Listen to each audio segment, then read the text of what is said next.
ఓం అస్మద్గురుభ్యో నమః.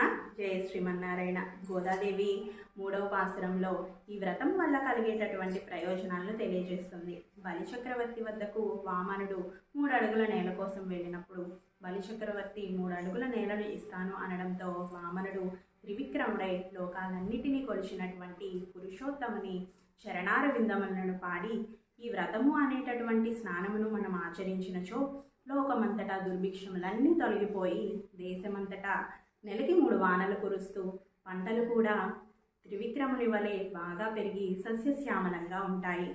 పంట కాలువల్లో చేపలు త్రుళ్ళుతూ ఉంటాయి. కలువలు తేనెలూరుతూ ఆ తేనెను ఆస్వాదించినటువంటి తుమ్మెదలు హాయిగా నిద్రిస్తాయి.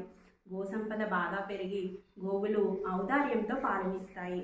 ఇలా గోదాదేవి గోపికలు చేసినటువంటి వ్రత ఫలితం వారికి మాత్రమే కాకుండా లోకమంతటికి ఎన్నో అద్భుతమైనటువంటి ఫలితాలను అందిస్తాయి. మానవ జాతి, పశుపక్షాదులు, వృక్షాలు, జలచరాలు ఇలా చరాచర జగత్ అంతటికీ ఎన్నో రకముల అద్భుతమైనటువంటి ఫలితాలను అందిస్తున్నారు గోదా గోపికలు ఈ వ్రతం ద్వారా. జయ శ్రీమన్నారాయణ.